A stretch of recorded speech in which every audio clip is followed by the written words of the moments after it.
cognitive response that happens when we are in communication with our partner. It's what I call emotional matching. And it's not always detrimental, but what happens is our partner might escalate, let's say. Maybe they get upset, they start yelling, and we intuitively match their tone or their sentiment.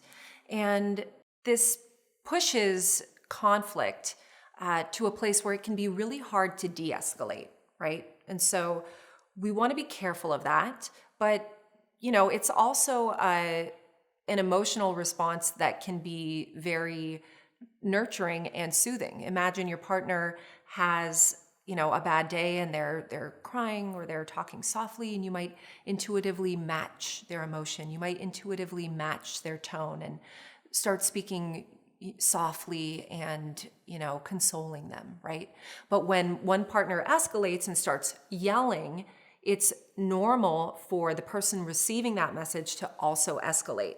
And so we want to counter emotional matching using emotional balancing. And that means when one partner gets upset or is yelling, if you can, again, growth mindset here, we are trying, this is what we want to strive for to be most effective in communication.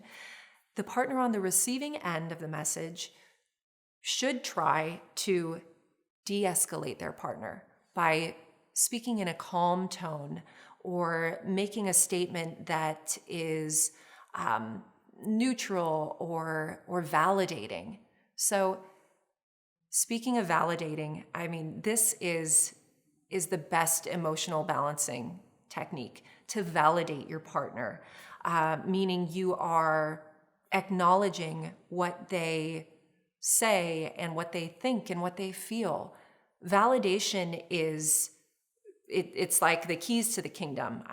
Validation, if there's one thing you take away from this entire class, go with validating. So what does that look like? It looks like acknowledging your partner's thoughts and feelings. If your partner's saying, I'm really upset, I am angry, I'm sad, whatever they are, you're saying in very simple terms, you could just say, I understand. I hear that you're upset. I know you're upset. You're summarizing and you're echoing it back to them. That's the easiest way to do it, right? If it feels foreign to you, just go to empathy.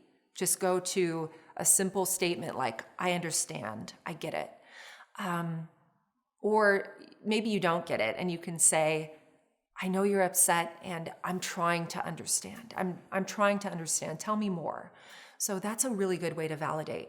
Now, validating your partner gets a little more challenging when your partner is expressing frustration with you. I want to go back to the idea of choice-based behavior. And I will preface this by saying you don't have to go to every fight you're invited to. So when your partner is upset with you and you want to try to be there, you want to try to validate them, but it's hard because they're saying, you're making me mad, you did this wrong, and X, Y, and Z. It's very unnatural to let your defenses down and to say, I know, you're right, I did do that, I did make these mistakes. If you can, that's wonderful, but for some of us, that's hard, and it's okay. So, choice-based behavior. There is a moment before you react where you can stop, think for a moment, pause, and decide how you're going to respond next. So this is, again, you have a choice here. This is why I say you have the power to create the relationship you want. You can create the relationship you want based on pivotal moments when you are deciding how to respond next. And so it's good to remember that, I think, to, when all else fails, go to empathy. When you feel like reacting, to recognize that it's probably not going to be effective. And so in that moment, you can choose to not show up to the fight.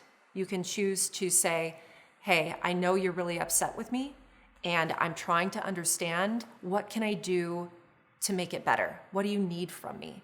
I know you're upset. You might even need to pause and take a break, right? And that's okay. Validation is like an emotional hug. It is just the king of emotional balancing. It is the king of communication. So if you practice nothing else, practice validating your partner and working on those statements. This leads perfectly into the next topic that we're going to talk about, which is building trust in relationships. And validating is a wonderful way to do that.